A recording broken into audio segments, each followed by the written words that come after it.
Sebetulnya kekhawatiran itu adalah hal yang wajar. Nah,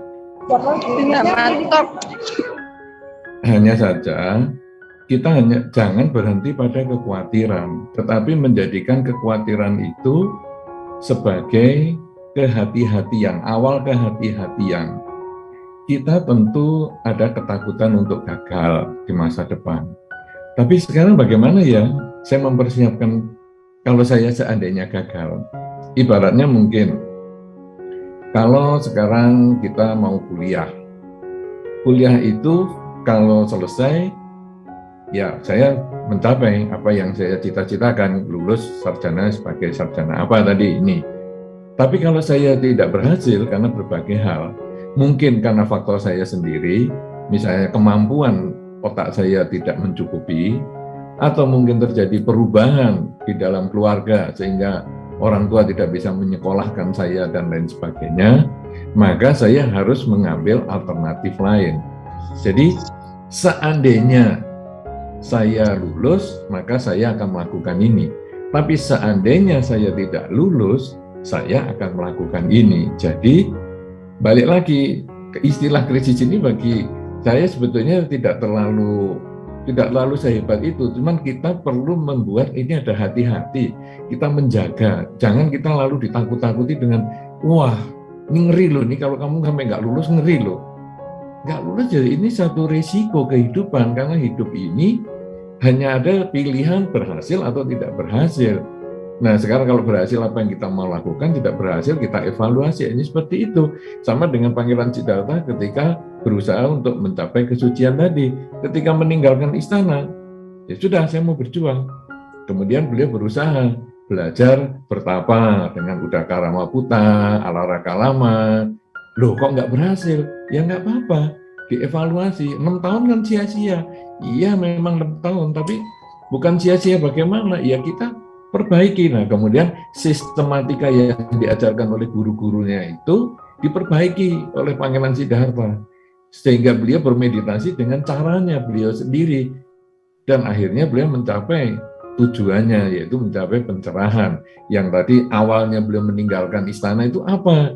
Kegalauannya itu, bahwa wah saya dengan kekayaan yang segini hebat, saya mengatasi problem yang sangat sederhana, yaitu mengalami tua, sakit, dan mati. Nah sekarang bagaimana ya, saya mau menyelesaikan ini, tapi saya berguru kok nggak bisa. Ya sudah, saya sekarang mengevaluasi dan menemukan cara sendiri. Ini sebetulnya adalah hal yang kita perlu miliki. Cuman sekarang kita ini kalau melangkah harus punya rasa percaya diri, sehingga saya melangkah ini saya adalah karena sesuai dengan kemampuan saya, tetapi kalau gagal saya juga siap menerima, karena percaya diri yang berlebihan membuat kita tidak siap menerima kegagalan. Itu yang menimbulkan kadang tadi yang disebut, waduh nanti bagaimana ya, what if, kalau bagaimana ya, kalau nanti saya gagal bagaimana. Nah, karena kita melangkahnya kadang hanya melihat ke orang lain, wah dia bisa, saya mesti bisa, belum tentu. Ya mungkin seperti yang Saudara Yasa sampaikan tadi, kita punya perbedaan banyak hal, sehingga dia bisa dalam waktu seketika sukses. Saya mungkin butuh waktu agak lama untuk sukses, atau dia butuh waktu lebih lama untuk sukses. Saya bisa lebih cepat untuk sukses. Jadi ini kita punya kecepatannya masing-masing lah untuk mencapai satu keberhasilan itu. Dan ini sudah dicontohkan oleh Pangeran Siddhartha sampai menjadi kebudayaan. Ini yang seperti itu. Berarti kebiasaan untuk memikirkan what if itu tidak selalu buruk ya Bante ya. Tapi kalau misalnya berlebihan juga sebenarnya bisa bikin overthink ya Bante ya. Overthinking gitu. Betul. Sebelum mau melangkah tapi udah mikir, nanti kalau saya gini gimana? Nanti ujung-ujung nggak jadi melangkah gitu Bante. Itu sering terjadi. Itu poin yang tepat. Jadi kita tidak usah takut dengan what if itu. Kita tidak usah takut nanti bagaimana ya. Jangan-jangan begini, jangan takut. Cuman itu membuat kita waspada untuk mempersiapkan seandainya yang jangan-jangan itu muncul. Itu betul. Sama aja kayak kalau mobil, kita tidak berharap bannya kempes, tapi selalu bawa ban cadangan di dalam mobilnya ya. Betul. Atau kalau naik pesawat itu lebih ngeri lagi. Jadi selalu menjelaskan, nanti kalau ada pendaratan darurat begini kan, itu tidak mengharap pendaratan darurat, tapi selalu what if-nya itu, ini pendaratan darurat. Kan kita tidak perlu trauma, waduh ini krisis nih, berarti bakal pendaratan darurat. Nggak usah ya, biasa-biasa aja. Cuma kita siap, kita tahu apa yang kita kerjakan ketika kesulitan itu muncul. Ini sama dengan konsep insurance, ya. Nah, ini mungkin pertanyaan saya mau tanya ke Bante dulu nih ya. Sebagai seorang Bante, sebagai seorang anggota Sangha, apakah Bante sebenarnya pernah merasa demotivated atau demotivasi? Pernah merasa anxiety nggak Bante atas hidup yang dirasa tidak berkembang? Jika iya, bagaimana Bante menemukan titik balik dari permasalahan tersebut dan langkah apa yang diambil untuk menghadapinya? Mungkin cara berpikir seorang biku ini agak berbeda ya. Mungkin kalau yang umum ya kalian semua ya yang berumah tangga, kemudian para mahasiswa dan lain sebagainya, mahasiswa ini mungkin ada rasa itu, tapi kita ini kan justru ada pelepasan kan. Awalnya menjadi biku ini kan adalah pelepasan. Sehingga kalau sampai kita merasa, loh teman saya kok lebih sukses daripada kita kadang malah jadi kok aneh ya saya berpikir seperti itu. Misalnya, teman saya ini kok bisa punya wihara lebih baik ya daripada wihara saya. Kenapa ya saya berpikir itu? Itu kita malah jadi aneh karena merasa itu bukan coupling kita untuk seperti itu. Karena kita menjadi biku ini justru melepas. Rambut kita lepaskan, harta kita lepaskan, keluarga kita lepaskan. Kok sekarang malah jadi, wah itu kok dia lebih banyak umatnya daripada saya. Saya jadi berpikir itu. Nah, jadi ini agak berbeda. Kalau mungkin para perumah tangga kan berpikir seperti itu. Oh dia kok di likes-nya lebih banyak ya daripada aku. Mungkin akan berpikir seperti itu. Tapi kalau kita malah jadi aneh sehingga tidak merasa gitu. Tapi di dalam kualitas batin, memang kadang-kadang ya kita merasa apa cukup ya hidup ini di dalam perjuangan sekarang ini kan umur sudah sampai segini. Kok rasanya kemajuan batin ini kok belum mencapai sesuatu yang nyaman misalnya. Nah itu mungkin ada, tapi kita tidak menyalahkan ke siapa-siapa karena kita tidak membandingkan dengan siapa-siapa juga. Kita hanya dikejar oleh waktu. Karena umur kita ini kan sangat pendek. Ini kan kalau dia tadi dikatakan quarter life crisis. Krisis seperempat umur ini kan menganggap umur kita ini kan 100 tahun. Padahal kalau di dalam Dhamma sebetulnya kita ini mungkin ini sudah masuk ke usia hanya 75 tahun rata-ratanya. Sehingga Indonesia segitu berarti. Ya, nah sudah 75 tahun. Nah sekarang saya sudah 60. Kalau saya mengikuti usia rata-rata, wah saya ini kan tinggal 15 tahun. Apa saya mampu ya? Saya mampu untuk merealisir penyelesaian kehidupan ini. Itu yang membuat kadang-kadang, wah saya harus berjuang, Nah itu justru bukan malah melemahkan semangat saya, justru malah memperkuat semangat saya untuk waktunya ini loh, waktunya sudah mau habis nih. Ayo cepet. Sayangnya kekuatan pikiran itu nggak bisa seperti itu. Disuruh cepet-cepet malah nggak bisa. Seperti kalau kita mau tidur kan, tidur. Sebentar lagi nanti 2 jam lagi harus bangun untuk pergi ke bandara misalnya. Malah nggak tidur, malah stres. Nah, jadi kita pun akhirnya, oh ya sudah, kita jalani semaksimal mungkin. Pikiran yang tadi, aduh umur saya tinggal 15 tahun, sekarang harus ngebut. Nggak bisa. Sekarang ya kita pikiran ini bukan garis lurus, ya sekarang kita lepaskan, kita jalani aja seperti orang mau tidur, ya kita berbaring, kita tutup mata, kita kemudian mengamati nafas, menenangkan pikiran, dan akhirnya kita tertidur secara alamiah. Demikian pula pikiran kita nggak usah ngotot untuk berjuang habis-habisan, menghabiskan tenaga, tapi justru kita rileks, seperti dengan Bante Ananda. Bante Ananda ketika besok akan menghadapi pertemuan dengan para arahata setelah Sang Buddha wafat, padahal semua sudah arahata, beliau belum, beliau ngotot. Waduh ini sudah mau pagi nih, saya harus berjuang nih untuk meditasi nih, jalan duduk, kok nggak bisa ya, kok nggak mencapai kesucian ya. Akhirnya, sudahlah, dah istirahat aja. Begitu mau istirahat, mau naik ke tempat beristirahatnya, beliau mencapai pencerahan. Nah, jadi ini perjuangan yang kalau seorang biku seperti itu, karena prestasi kita adalah prestasi yang bersifat batin, bukan yang bersifat fisik, materi yang di luar itu kita malah nggak terlalu berusaha seperti itu, tapi batin ini kadang memang ada kok begini ya, tapi hasilnya adalah justru kita menambah semangat. Itu yang konsep pemikiran seorang Bante bisa diterapkan ke kita yang sebagai umat awam nggak, Bante? Jadi sebetulnya aku mikirin kayak gitu kan? Sebetulnya bisa, tapi maksudnya gini. Ini balik ke pertanyaan yang tadi sebelumnya tadi. Jadi what if itu tadi adalah jangan membuat kita itu takut, tapi justru membuat kita semangat bahwa gimana ya kalau saya nanti nggak lulus gimana ya. Ya sekarang kita harus bekerja dong, kita harus belajar dong. Jangan sampai kita kemudian ya aduh nggak lulus ya karma buruk dah, ya biarin lah. Nah ini yang repot, atau aduh kalau nggak lulus gimana? Aduh lebih baik nggak ujian. Kalau sekarang ujian, kita takut tidak lulus, tapi kita ujian, itu 50% berhasil. Tapi kalau takut tidak lulus, kemudian kita tidak ujian, berarti kita 100% gagal. Jadi sekarang, saya takut tidak lulus, tapi ya saya harus tetap ikut ujian. Tapi ini nggak siap belajar, nggak apa-apa ya, saya harus tetap ikut aja. Kenapa? Ya 50% saya berhasil. Jadi justru ketakutan itu menjadi cambuk untuk kita maju. Sehingga kalau tadi dikatakan, apakah bisa dipakai untuk para perumah tangga? Bisa. What if-nya itu jangan jadi toxic yang tadi dikatakan Saudari Angela tadi. Justru harus jadi penambah semangat untuk kita maju. Jangan kalau gagal, nyalahin karma buruk, kalau berhasil karma baik saya berbuah. Jangan gitu ya Bante ya berarti ya. Nah, ini balik lagi ke tadi obrolan kita di awal ya, Bante dan Koya saya.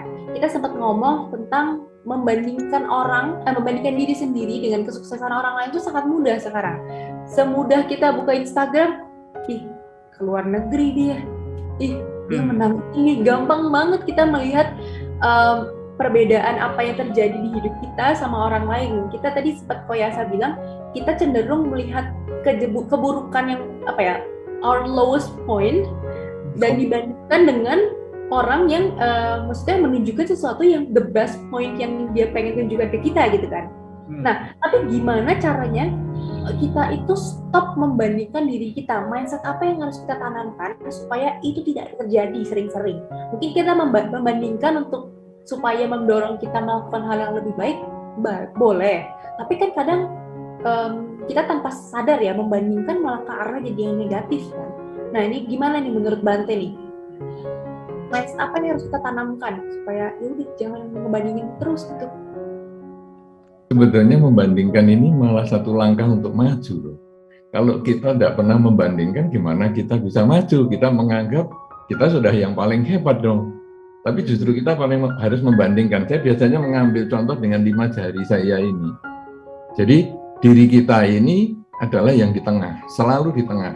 Makanya kalau orang emosi menunjukkan jari tengah.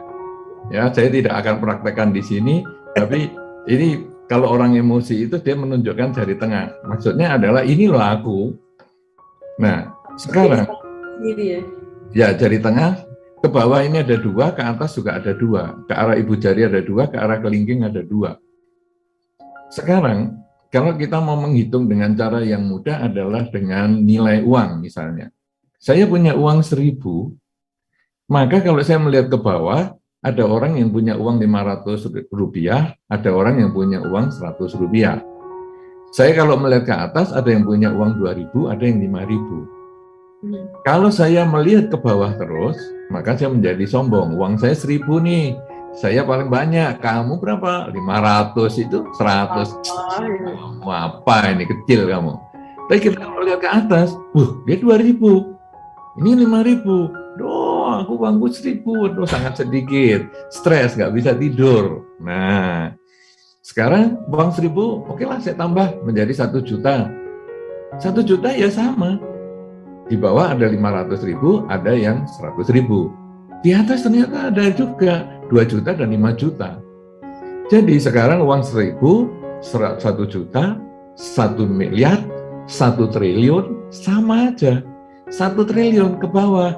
Nah, saya sudah punya 100 triliun nih. Kamu berapa?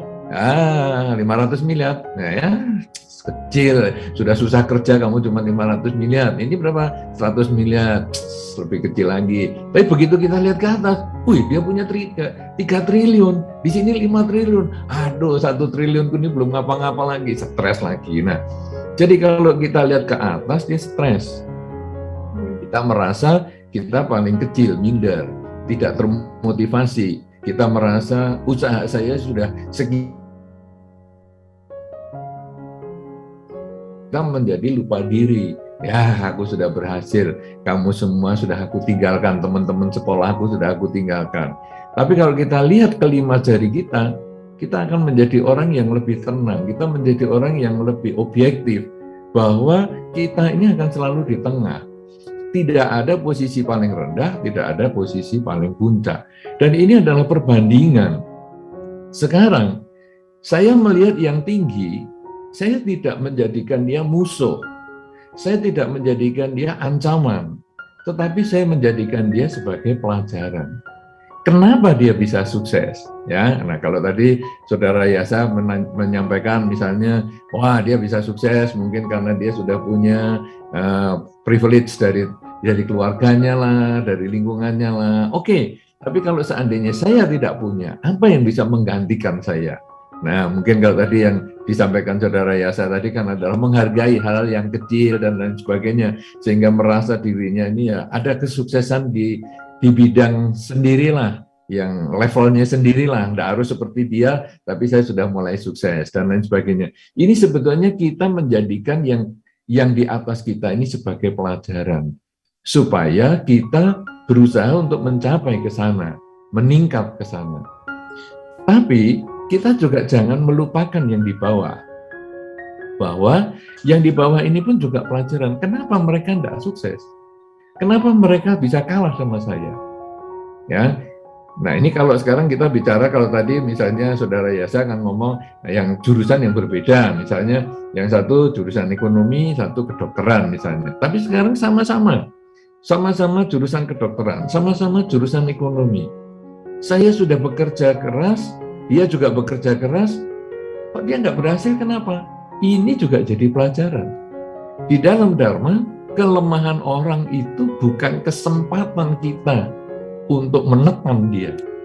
Tapi kelemahan orang lain itu juga pelajaran bagi kita, supaya kita juga tidak melakukan kesalahan yang sama seperti yang dia lakukan. Karena kita sama-sama manusia. Kalau sampai dia gagal di bidang itu, mungkin kita juga bisa. Karena prinsip di dalam Dharma itu kan kesamaan. Bahwa ada kata Buddha. Buddha itu apa? Buddha itu adalah orang yang mencapai kesucian. Siapapun yang berjuang, dia bisa mencapai Buddha. Sebaliknya, siapapun juga yang tidak berjuang, dia juga akan ketinggalan di dalam proses penyelesaian kelahiran kembali ini. Nah, jadi dengan demikian kita lalu melihat yang bisa menjadi Buddha itu menjadi pelajaran. Gimana ya caranya? Nah, makanya kita kalau di dalam Dharma kan selalu mengatakan, menurut Sang Buddha, dulu riwayat Sang Buddha begini, supaya kita belajar dari kesuksesan orang lain ini untuk kita pakai. Bahkan di dalam Dharma ada, dalam bagian Tipitaka ada yang disebut Teragata dan Terigata. Teragata adalah riwayat para Tera, para biku-biku yang mencapai kesucian. Terigata riwayat bikuni-bikuni yang mencapai kesucian. Ketika kita mempelajari itu gunanya apa? Untuk memahami, dia ada yang bisa sukses dengan cara ini, bisa ada yang sukses dengan cara ini. Kalau gitu saya akan berusaha, saya akan berjuang. Tetapi di dalam Dharma juga ada riwayat biku-biku yang selebor, riwayat umat-umat yang waduh ndak karu-karuan, riwayat Dewa Data dan sebagainya. Artinya apa? Kita manusia, kita juga bisa ngalami seperti itu. Nah, ini menjadi pelajaran. Jadi perbandingan itu justru menjadi pelajaran. Bahkan kalau di dalam Jalan Mulia Berunsur 8, Ada yang disebut dengan usaha ataupun daya upaya yang benar. Itu unsur yang keenam sama wayama. Itu sebetulnya adalah berbicara tentang perbandingan. Bahwa kelebihan yang saya miliki hendaknya kita cari dan kita tingkatkan di masa sekarang maupun di masa depan. Kekurangan yang saya miliki, kita cari sebabnya untuk kita hindari di masa sekarang maupun di masa depan. Nah, kemudian perbandingannya sekarang. Kelebihan yang orang lain miliki dan saya belum miliki, maka saya harus tiru.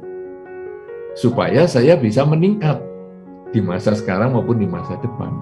Sebaliknya kekurangan orang lain, saya juga harus pelajari, saya harus ketahui, saya pelajari. Untuk saya jadikan contoh kehati-hatian saya, supaya saya tidak melakukan di masa sekarang maupun di masa depan. Sehingga kalau kita menjalankan seperti ini, yang ada adalah kemajuan. Karena kelebihan diri sendiri ditingkatkan, kekurangan diri sendiri ditekan. Kelebihan orang lain diikuti, kekurangan orang lain hindari. Nah, yang ada kan hanya kemajuan akhirnya. Dan itu ada unsur ke-6, jalan mulia berunsur 8. Sehingga perbandingan itu justru penting. Kalau sekarang misalnya tadi dikatakan di awal, Saudari Angela menyatakan bahwa kita jangan terlalu membandingkanlah dengan orang lain. Tadi misalnya ada kata-kata semacam itu. Loh, justru kita ini perlu membandingkan. Kan tadi ada kutipan dari artikel yang Saudari Angela kutip itu, jangan membanding-bandingkan. Justru kita ini perlu membandingkan supaya kita mencapai satu kemajuan yang lebih tinggi lagi. Bahkan kalau dalam teori pergaulan yang kita di dalam Dhamma disampaikan contohnya, kita ini membungkus kayu cendana dengan kertas, maka kertas ini akan wangi. Tapi kalau kita membungkus daging busuk dengan daun, daunnya akan ikut busuk. Kemana kita bergaul, ke situ kita akan terjadi perubahan watak kita. Nah, berarti sekarang kita jangan bergaul dengan daging busuk, karena kita akan ikut busuk, tapi justru kita bergaul dengan kayu cendana supaya kita ikut wangi. Artinya, saya mencari pergaulan untuk meningkatkan kualitas diri. Dalam Manggala Sutta juga disampaikan, jangan bergaul dengan orang tidak bijaksana, bergaulah dengan orang bijaksana. Artinya, kita justru membandingkan, loh, dia kok bijaksana ya? Wis, aku mau berkumpul lah dengan dia supaya saya jadi bijaksana juga. Nanti lain kesempatan saya baru bergaul. Itu pentingnya perbandingan. Jangan menjadikan perbandingan ini justru saya rendah diri, duh dia kok sukses, justru saya harus belajar. Perbandingan jangan membuat saya sombong, justru saya lebih berhati-hati. 5 jari sebagai pedoman kita.